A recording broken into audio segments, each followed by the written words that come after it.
And if you look at an actual scientific explanation of what makes you successful, it is not just hard work.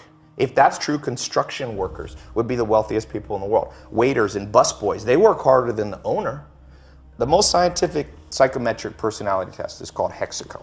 It's more accurate than Big Five, which used to be. It's much more accurate than Myers-Briggs, INFJ, ENTP, all that stuff. So Hexaco tests you on 26 facets of your personality. And one of them is called conscientiousness. And it's been proven over and over by scientists, conscientiousness is the most correlated with business success. Define conscientiousness. So then it divides into 4 sub-facets: organization, perfectionism, diligence, and prudence. So the real truth is hard work is 25% of the formula, because diligence is known in the common language as hard work, okay? So if you just think diligence alone will get you success, you're like a basketball player that thinks you'll play in the NBA because you can shoot free throws. You ever seen the best free throw shooters in the world? They're old 70-year-old men who shoot underhanded, but they don't play in the NBA because the NBA is not all about free throws. So NBA is scoring, defense, free throws maybe is one component, rebounding, assists, there's a lot of components. So the other 3 you have to get good at. So the first one is perfectionism. People, you have to know how to double check your work. It's that simple. It doesn't mean you're always a perfectionist, but it means when it's important, when you're a pilot of an airplane, double check before you go. If you get on a plane, you hear the pilots double checking, the co-pilot going, hydraulics. And the guy goes, hydraulics. And that's why planes don't crash. And it's called 6 Sigma. It's 3 defects per million. Your goal in business and in life on the important things is to make 3 mistakes per million transactions. And the only way you do that is by being a perfectionist in terms of double checking. So that's 25%. The next one is organization. Be organized a little bit, 10 minutes. I actually have this little couch thing outside of my shower, and I put a notepad by it. I take a shower when I wake up. I walk over to that, I kind of sit there, and I just write out, it can be as little as 3 main projects you want to get done that day. So organization is the other 25%. So now, and then you have diligence, which is hard work, hustle, and perseverance. But the last one is the kicker. The last one is something called prudence. Scientists call this prudence.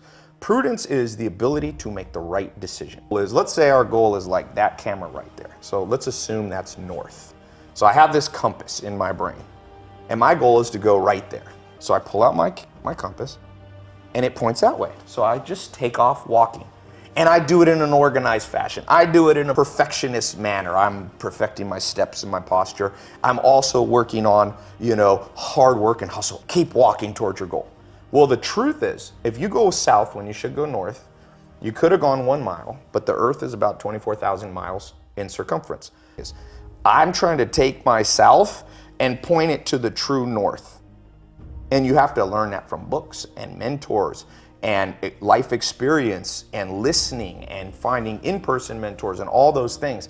They help adjust your compass. If your myth is that the only way you're gonna learn is just through massive mistakes and trials and error, you haven't read Richard Dawkins' book. Why do we have big brains? Because we do have the biggest brains on planet Earth. Not always use them, but we got the biggest potential. It's to be able to what Richard Dawkins called project. So you can literally sit in this chair and predict outcomes without having to do them. Do you have a concept called never be the bitch of your own mind? Yes. What do you mean by that? Your mind is driven by deep evolutionary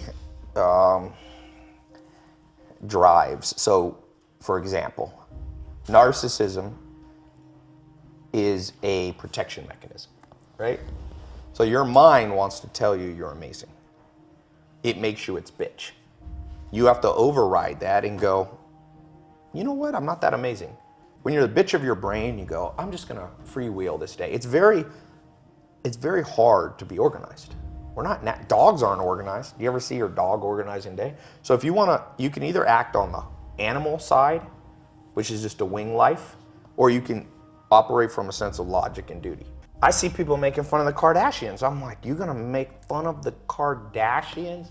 Look, Kylie Jenner, the youngest Kardashian, in the last 18 months, has done $400 million in revenue on lipstick kits and various makeup things with Kylie Cosmetics.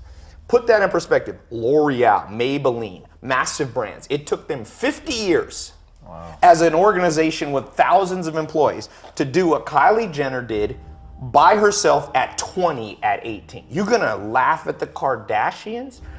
Do you have to agree with everything the Kardashians? No. But like Abraham Lincoln said, I learn from everybody, even if sometimes it's what not to do.